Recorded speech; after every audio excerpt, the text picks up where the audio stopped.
Hey guys, thank you for joining us.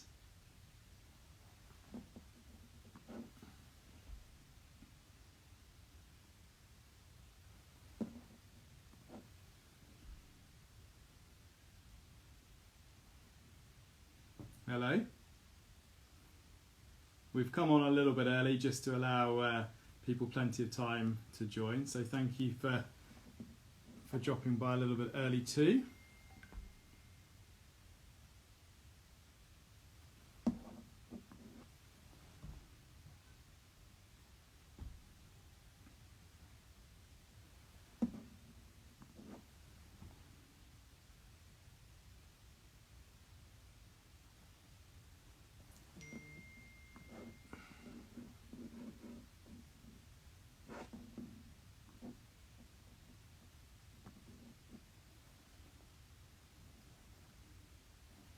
Hi Zoe.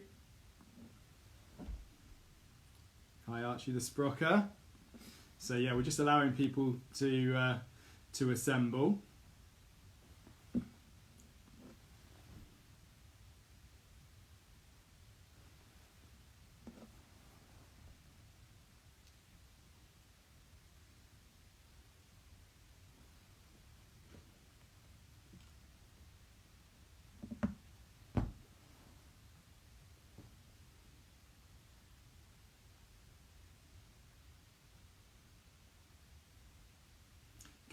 Just to check, can everyone hear me okay? If I can get a thumbs up maybe.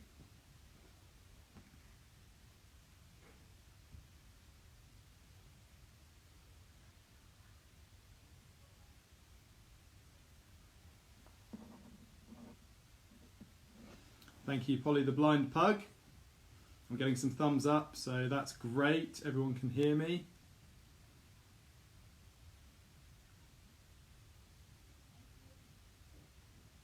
So we've got Ruby as the world, Suitor Julia, definitely, Alfie and underscore Millie and Cocker Spaniels, Leo, the therapy dog, hi Lindsay, and all at the SCH team.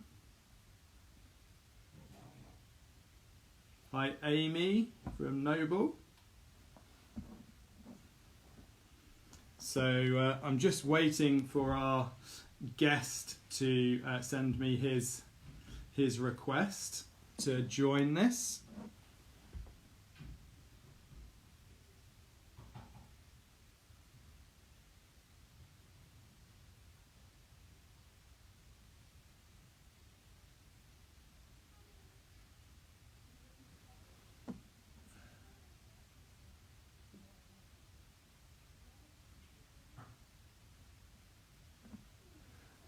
Hi Adrian. Hi Annabelle Feather. Hi Joanne. Here's my guest for this evening. Jamie. Right, I've sent my allowance for our guest to join us, so hopefully, wow, the powers of technology. Welcome. Thank you very much. Thank you. So I think we should probably get going. We've got a lot of people joining us, which is fantastic. So first of all, many thanks to the Barking Heads team for inviting Pets Therapy to take over their channel. It's very trusting of you. I've certainly not done this before. Welcome also to our guest this evening, James Middleton, who's joining me for this live session. So, hi, James. Hello, everyone. But actually, we have a few more guests. I have a few more guests with me here. So we have Ella, who's sat with me right now. We also have Inca. So there's Inca, who's here as well. And then Mabel. Then there's Mabel, so both Ella and Mabel are the therapy dogs. And then we have one more, Zulu. And then we have Zulu as well. Hi, Zulu. So we've got the whole gang here. But hey, so if you hear any random noises or scratching or panting, then it's not me, it's the dogs. Well, I was lucky enough to assess Mabel at Crufts not this year, but the year before. Exactly, yes. Lovely to see Mabel again. Yeah, no, well, she's really coming to her own, actually. She turned 3 this year, and it's sort of each year she sort of is getting better and better, and but she still is a puppy at heart, I think, though. Inca, stop it. Absolutely. Inca. She's a beauty. Well, all your dogs are, and they're so well behaved. Well, you might hear me say Inca quite a lot, because she's probably the naughtiest of the, but in a cheeky way, which is quite sweet. There's always one. Yeah, exactly. Well, look, it's so good to have you with us this evening, James. So thanks for coming on. I just wanted to give a very brief overview of Barking Heads, just to let people know how this has kind of all come about. So essentially, for those of you who aren't aware, Barking Heads is a dog-obsessed business. It's built on absolute passion by a group of people who truly get dogs and cats, and they absolutely love them. So they make food full of high quality meat, fish and other natural ingredients, containing everything needed for a happy, healthy dog or cat at every stage in their life. And their story began back in, I think it was 2008, when Dave, Paul and Jim created this fur-filled empire, and the number one priority was to make a higher quality dog and cat food. Why though? Well, because they felt at the time that there wasn't this product on the market. And today, Barking Heads is now a vibrant, fun, healthy, ethical brand that produces this top-notch food with no tricks and no hidden nasties. So why then have they decided that they would like to team up with Pets as Therapy, and how have we come to being here this evening?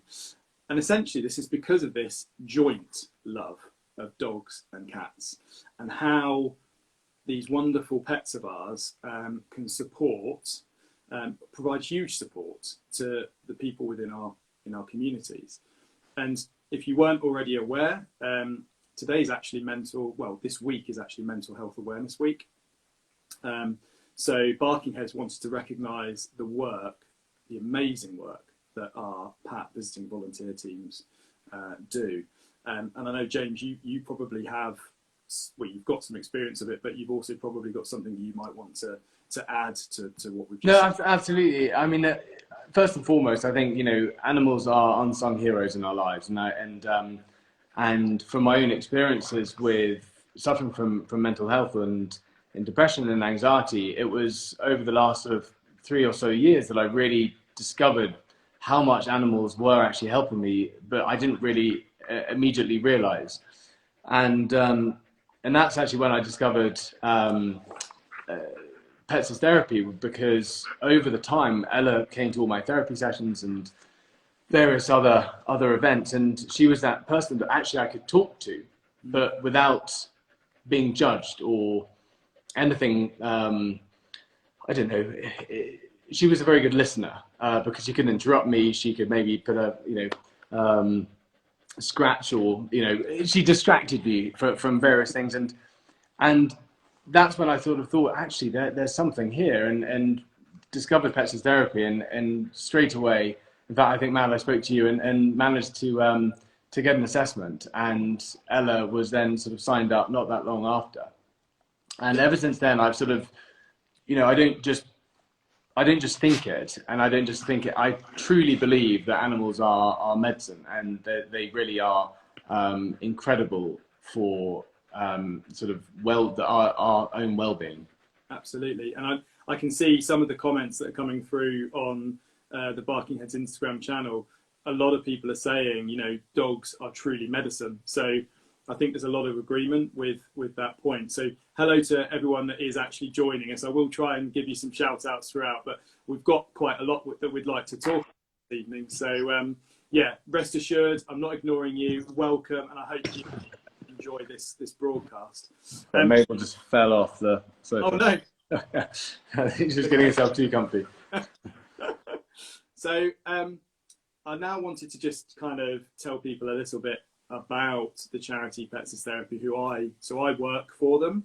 And James, your position within the charity is our ambassador, but you're also a volunteer with Ella and Mabel. And Mabel, exactly that. And I really hoped that in time I could, more of the dogs can become registered. But actually, on a pets therapy visit, you can have one dog per registered handler. And so actually, the reason why Mabel became assessed was so that my fiance Elise could come with me as well. Yeah, and it was great to assess Elise with Mabel. So yeah, it was really fun. So in terms of the charity itself, it was actually founded back in 1983 by a lady called Leslie Scott Ordish, and the reason it came to fruition was that Leslie was absolutely appalled at seeing people from within the community who had been used to having a companion animal at home suddenly find themselves in a position where they could no longer have access to that companion animal. So initially it was the likes of people that were maybe entering retirement homes, nursing and residential care homes. So she started the charity so that people could take their pets in to visit those people. And the charity has grown from there. So there's still care homes, but there's also hospitals. We visit schools, we visit daycare centres, hospices, prisons. And one of the really interesting things that's developed more recently is because of the, thankfully, greater awareness of mental well-being, we're getting a lot of corporates and organisations asking for visits from our volunteers. So that's really positive, but it does lead us on to another issue that we face as a charity and something that we're trying to address, which is that the demand for our services far outstrips our ability to meet it.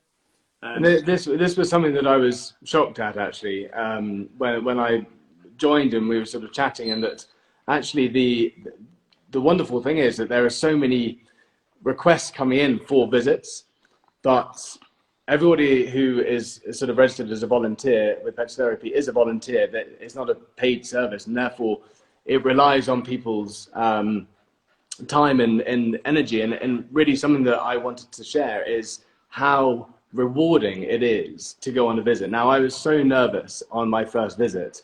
I remember it well, actually. It was to a mental health centre. And I fortunately had a chaperone, so I had somebody helping me who had experience of it, so knew what to do. And I remember coming away, it was actually just before Christmas, and it was in early December, actually. And I remember feeling so rewarded, but actually not just for myself. I was just looking at Ella in a completely new light by saying, thank you for just being you. And I got home that evening and I was like, right, you're going to have an extra special dinner tonight. And then it suddenly became, they're not just a cute and fluffy little thing, which often they are, and they're fantastic company in that sense, but there's so much more that they can offer. And so just being an owner, like the amount that I got back from being able to take Ella and see her do what she was doing, which was just being herself. But the amount of reward that gave to those that she visited, and we received letters following up from it in the following weeks from people. And there's very few, there are lots of things you can do to get that sort of sentiment, but to be able to take your dog or your cat even to somewhere, and I couldn't encourage more people to sign up and really just experience it, because once you've done it, then you'll realize how rewarding it can be. Yeah, absolutely. And I think there are so many people out there that share your view on it. If you've ever owned an animal, if they're part of your family, you realize what you get from them, the joy and the comfort. Yeah. But also, you're so proud of what they can do that you want to share that with other people, and that is what makes Pets Therapy so special. It's that love of sharing the companionship of their animals with other people in the community. Because often, there's a lot of people who I visit and they will say, look, I love animals, I love dogs and I love cats, but I'm not you know, I'm not in a circumstance where I can own one, but actually the visits that you are doing, or the it gives me the exposure of being able to, but without the commitment. And you know, there's another visit I remember going on, and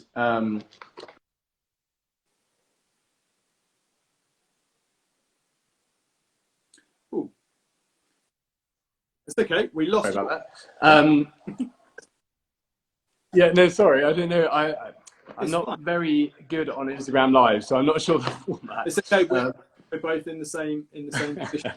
But no. Sorry, I was saying I went to the visit, and there was somebody who there was on the whiteboard. There was that James and Ella were coming to visit, and they were going to be in the tea room, I think it was, and there was a few people came in and went past, and somebody I'd seen before. And anyway, there was this one person who kept on walking past and putting their head in the door and looking, but not having the confidence to come in.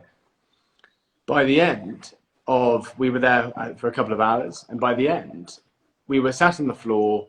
Ella was arms up in the air on the back, and we were actually chatting about Land Rovers, and our love for Land Rovers. But this person is somebody who, I think they were an elective mute, so could choose to talk if they wanted to, but most of the time wouldn't. And people who had known him for, you know, over a year had never actually heard him speak. And then suddenly we were in this conversation, and I felt like that was, you know, the only reason why that actually happened was because of Ella.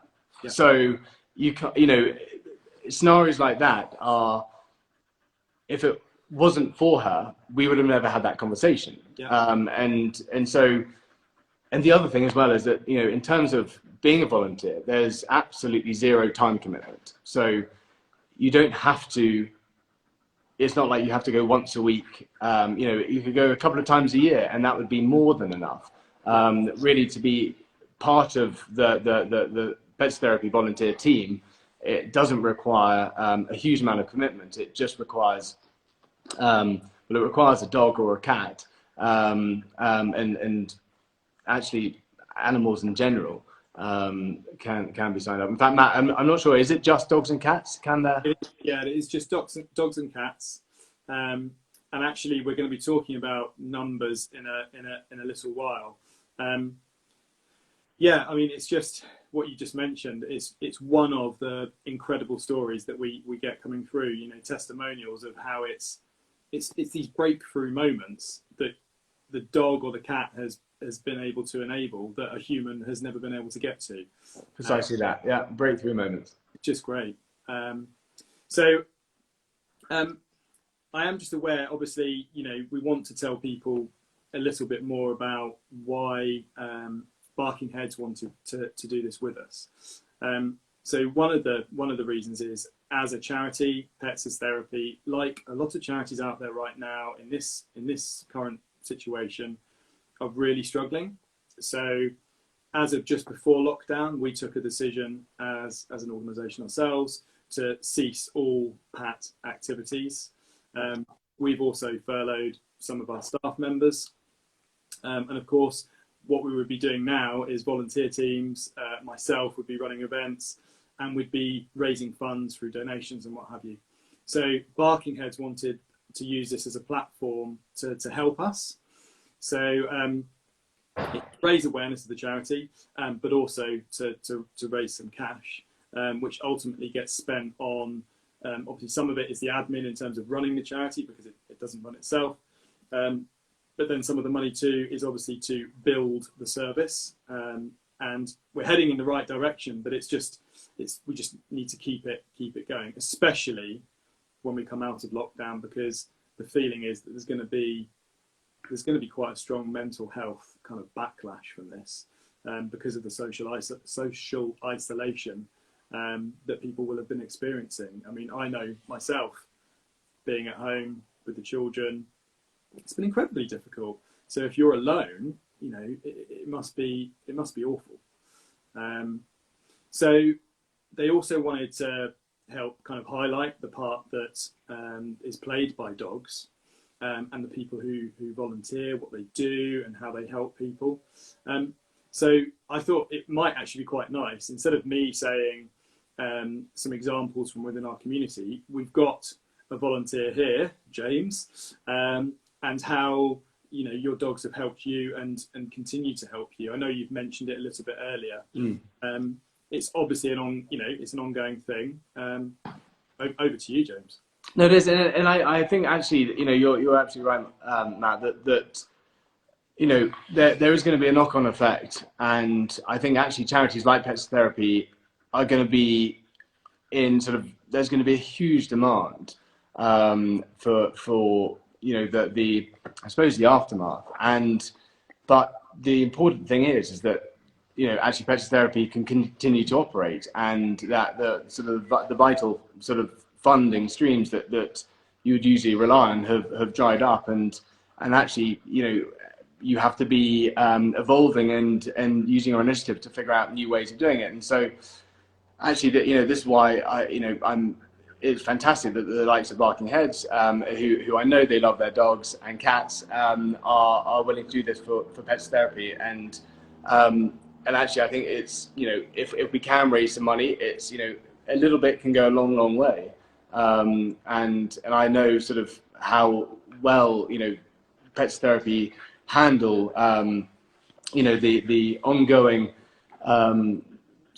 the service that they provide, and how vital it will be, not just now but also once we really can get back to work properly, and I look forward to being able to volunteer again properly once we can, and there'll be a new set of circumstances amongst it, but actually if the ultimate goal, which I think we're all striving for, is that pets can become part of a prescription plan, as in you can get a prescription for Pets Therapy visits from a GP, which would take a lot of strain off the NHS. In fact, I was listening to a news interview where there was a huge amount of money is wasted due to loneliness, but in visits to a GP, where actually it could be that if they were able to prescribe them into an activity or into a visit from the dogs in Pets Therapy or the cats, then that could actually be a fantastic resource. But it's vital that the charity can keep going. Definitely. So actually, that leads me on really nicely, James, unashamedly, to say that for anyone that is wanting to help us during this time and ongoing, the specific Just Giving campaign link is in the bio of Barking Heads Instagram. And I believe it's also in yours as well, James. Yes, it is. Yeah, no, it's in my bio. So if you go into the bio, there's a short link there which will take you straight onto the Just Giving page. Fantastic. And I will remind viewers of that later on as well. So I can see that a lot of people are asking questions that we're probably going to head off actually in this next section of the evening, if you like, which is they want to get involved, they want to volunteer, they want to donate. So I think I'm going to go on to some questions that people have submitted, some of which I think I'll be able to answer, and then I think some are probably more suited to you, James. So a question from Samantha McDermott is there a breed of dog that's best suited to being a therapy dog? The short answer to that, Samantha, is no. The more expanded answer is Pets Therapy does not discriminate by breed. All we do say is that the dog should be a minimum of 9 months, ideally a year old. You must have owned the dog for 6 months. And as part of the registration, we do what's called a behavioural assessment. And that is looking at how that dog behaves in situations. So some of it is questions to you, and then some of it is actually us physically examining the dog, making sure there's no sensitive areas, so on and so forth. There's more information available on the fact sheets section of the Pets as Therapy website, which is petsastherapy.org. So you can find out some more info on there. In fact, on that, one of the things I I was actually terrified on my assessment day, and one of the things I learned, which is that there's no specific training prior to, you don't need to go and do months of training before. You know your dog, and that's why there's a sort of a, you have to have owned the dog for a minimum of 6 months so that you understand the temperament and you've had enough time to get to know each other, I suppose. But you know your dog, and I think there is an element that you don't have to be, this dog doesn't have to be a perfect sort of sitting on its hind legs and being able to play noughts and crosses. It's actually just being able to, you trust him or her, and know that you have control, and that they're obedient on the lead and various other things like that. So don't be terrified that the test is actually is that intensive. No, that's absolutely right. And in fact, as part of, we did a promo video a couple of years back, and half of that video was dedicated to showing people the key parts of the assessment. So again, you can view that on the Pets of Therapy YouTube channel. But I just saw somebody's comment talking about reefer dogs, and that's actually, I'm extremely dyslexic, and reading has always been my absolute nemesis. And I took Mabel into some children to read to, and it was such fun because she didn't really care what words were being said, but if you just change the name of the character in the book to Mabel's name, and every now and then her ears would just perk up as she heard her name, and that made that child engage. And that took me back to my school days when I was thinking, oh, I wish that rather than sitting in a classroom terrified that the teacher was going to ask me to do the next paragraph, yep, actually, if I knew that I had a Mabel or an Ella to read to, then I would love it. I'd have finished the book before the teacher had even asked me to. It's and that all leads into the effect that the animals have on us. So there's an amazing amount of relaxation, and it's been proven that the cortisol levels within which is a stress hormone, are actually reduced in the presence of an animal, in particular dogs and cats. So if you've got a child that is struggling in a main classroom environment with the reading, feeling judged or criticised by teachers and peers, in the presence of a therapy animal through the Read to Dog scheme, they're much more able to relax and engage and just enjoy. Well, exactly that. I mean, they're non-judgmental. It doesn't matter which way around you say something, or if you stutter on something, or it doesn't quite make sense. They will just still listen, and actually listening is a really, really important tool in this. Mabel and Zulu are currently not listening. They're actually on their backs having a wrestle with each other. So sorry if there's some background noise. Not at all. Not at all.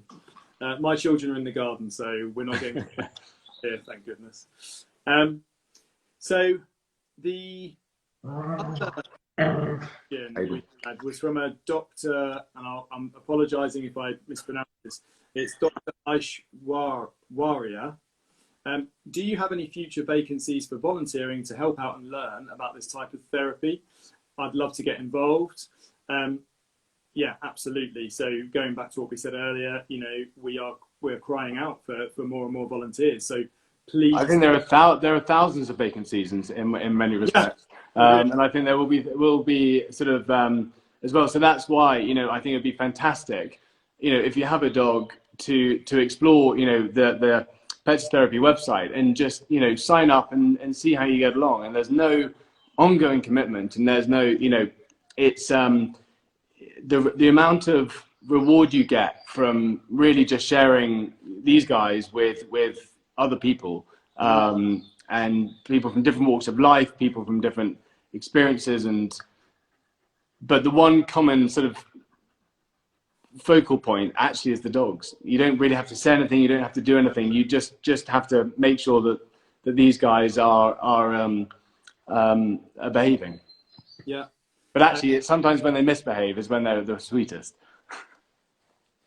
And the funniest thing is, so many volunteers, time and time again, say, the people we visit, they've got no idea what my name is, but they know or they know the cat.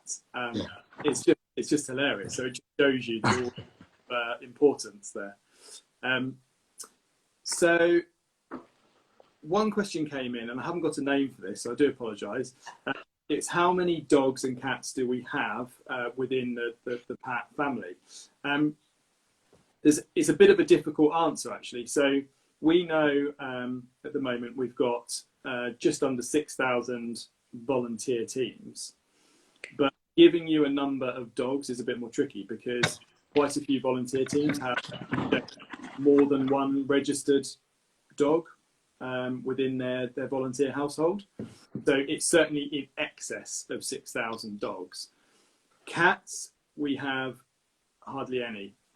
We've got 63 cats as pets as therapy animals at the moment. One of the reasons for this is that cats are more of a solitary animal, whereas dogs are pack animals, like to be around other dogs, people, and cats also don't particularly like travel. So it's very difficult to get a cat with the right temperament to be a therapy animal. That being said, the ones that we do have are phenomenal, and it's fantastic to see them in action.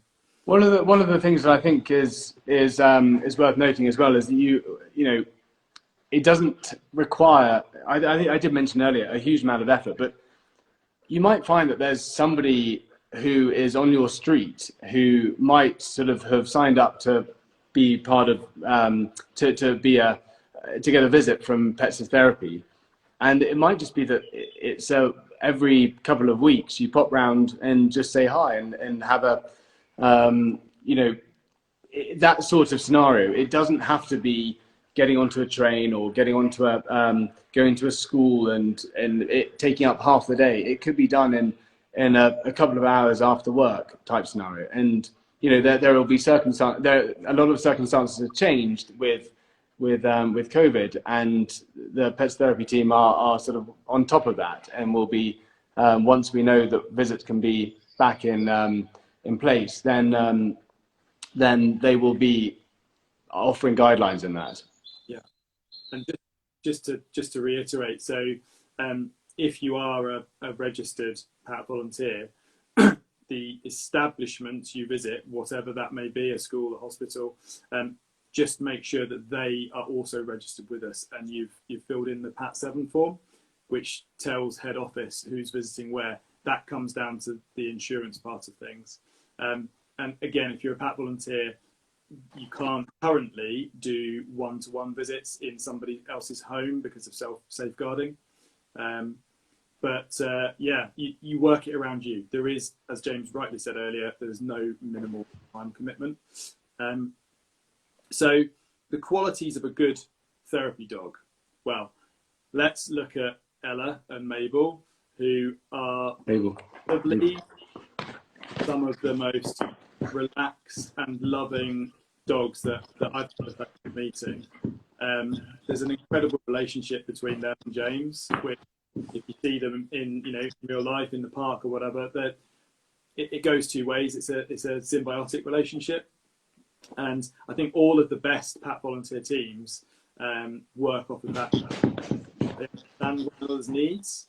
So that's the ideal scenario for a therapy dog, that they are calm, that they are obedient, they know how to position themselves when it comes to, if they see somebody in need, they might put their head on their lap to allow them to be stroked, all of those kind of things. And dogs have this amazing intuition and pick up. It is incredible. I've witnessed it on a number of occasions, that a circumstance that you think, okay, I'm slightly worried, Mabel, who's lively at the best of times, would go charging in the wrong environment, but actually it's incredible how they understand something that's going on, basically. Yeah, too right. So actually I've got a lot of other questions, but I'm just looking at the time, and I don't want to go over too much, because I want people to really enjoy this and take away the key messages. I did have some questions I wanted to put to you, James, if you're okay with that. Yeah. So all dogs have their own unique personalities. What would you say are the main personality traits of your dogs, and what makes them great companions? I mean, their loyalty, and it's one of the first things I'll go to, is they are incredibly loyal to me. I've sort of made a vow ever since, in fact, Ella is the mother to, well, currently we have 14 dogs in the household, and she's responsible for 12 of them. And so the to me, their loyalty and love but which is unconditional. And I wake up sort of every day and I'm excited to see them, and I think it goes two ways in a way. But yeah, I've tried many times to put into words how It's difficult, isn't it? my sort of the love that I have for my dogs, and it's not just my dogs, it's dogs, and it's animals in general that I have a huge amount of respect for. And I think that's another part, which is that they're not to me just pets. They are they are part of me, they're part of my family, and I really take put them high up the list. They're not just they're not at the bottom of the list, basically. So one of the comments we just had from Coda the Cloud, who I know is a pets and therapy volunteer, she said, I could not groom 14 dogs. I'm sure that must be. It's definitely dedication, but Yeah. that I suppose emphasizes my love of them, which is yeah, pretty strong. Fantastic.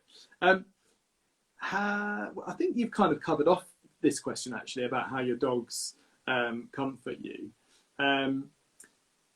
How have you always felt this strong bond with your dogs? And did you have dogs when you were growing up, or is it something that's developed later on in your life? I've always had a very strong bond with dogs. I remember being at school, at prep school, at boarding school, and various other places, and I'd ask my neighbours if I could go and take their dog for a walk, for example.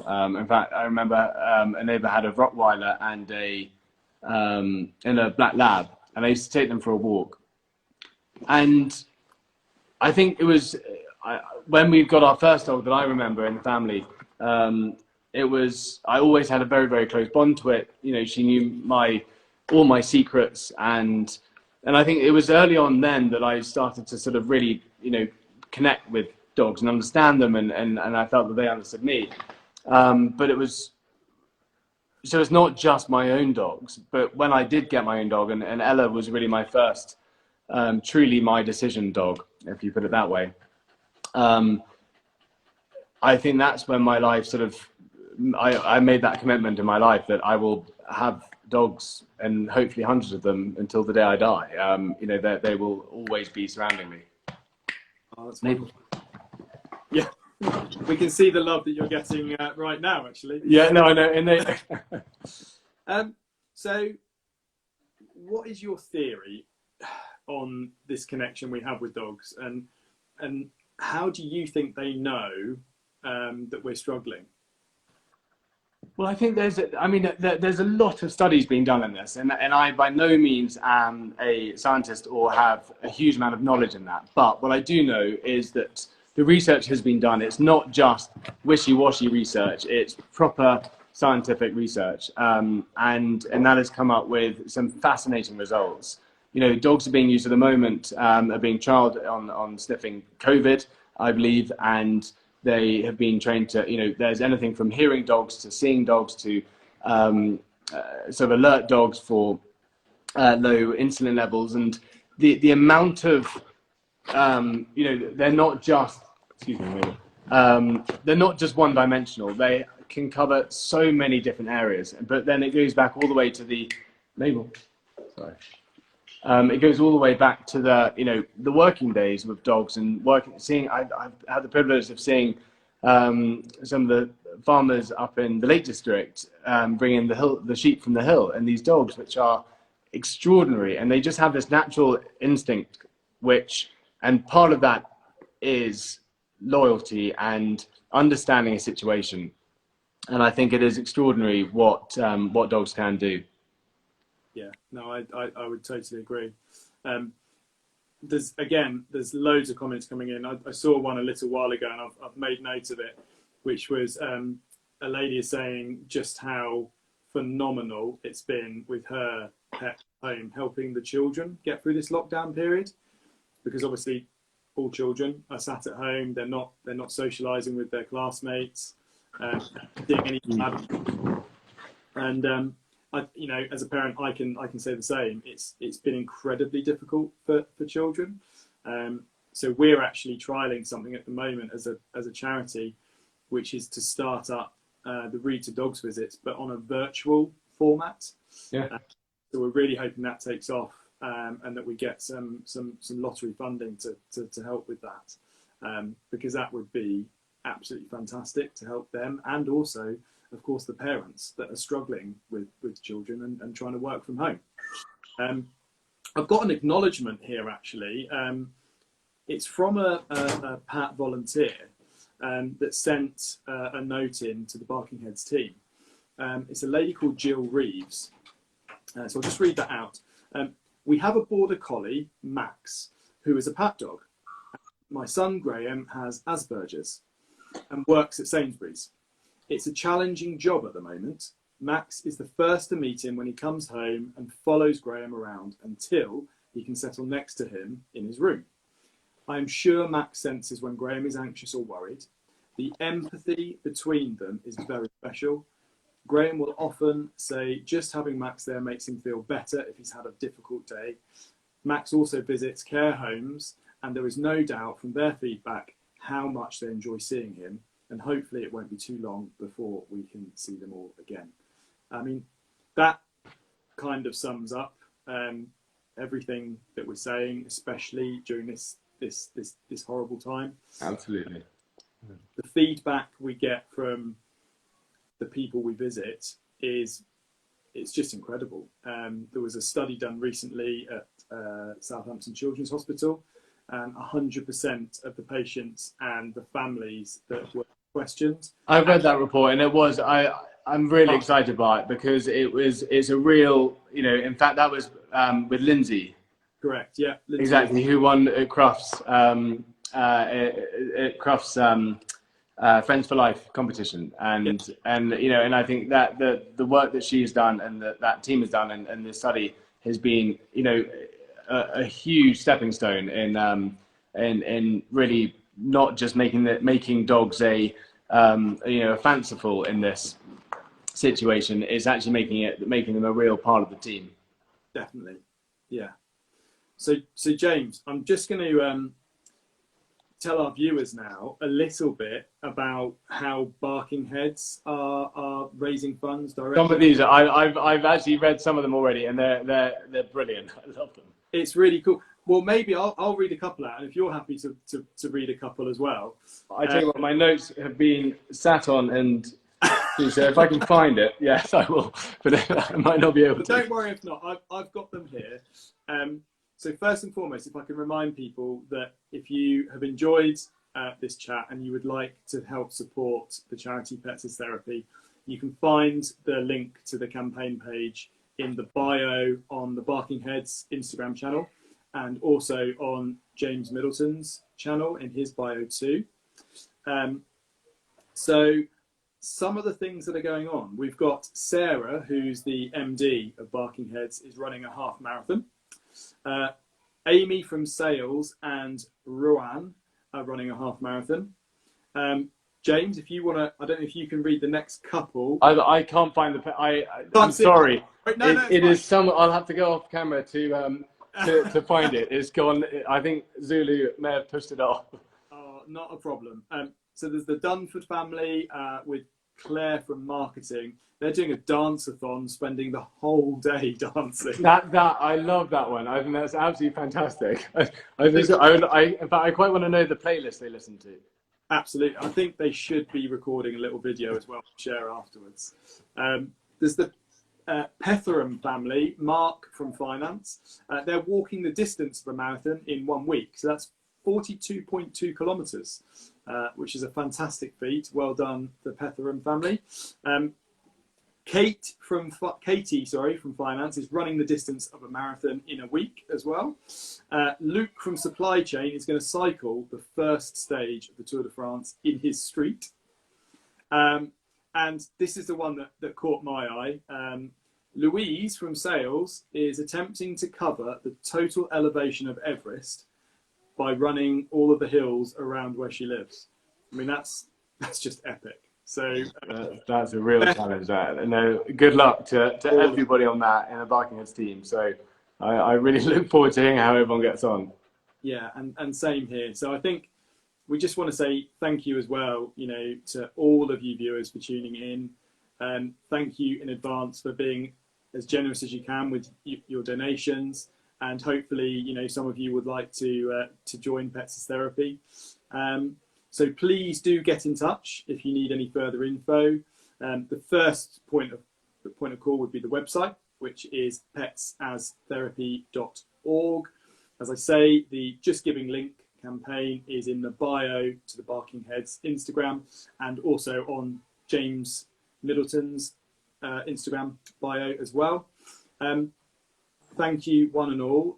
Thank you to James. It's been great to share this time with you online, and look forward to speaking to you soon. No, and thank you to Barkingheads for setting this up. And I'm a big believer in doing the right things by dogs, but also in the recognizing how dogs can be a real support, which is why I'm sort of honoured to be an ambassador for Pets Therapy, and really sort of feel like a lot of people who love dogs, and I know that I love my dogs about as much as everybody else loves their dogs, and coming from me, I can tell you how rewarding it is being part of the Pets Therapy team, and I just love for you to explore that and to experience it, and with no pressure, but you will, I think, love it. Absolutely. Well, again, thank you on behalf of myself and on behalf of Pets as Therapy to James, to Barkingheads. I wish everyone stays safe, and we'd love to hear from you in the future. Thanks, and good evening and good night, doggies too. Right. I think some of them have fallen asleep, but Mabel and Inka are still here. So, all right. All right. Many thanks, James. All the best. Thanks very much. Bye-bye.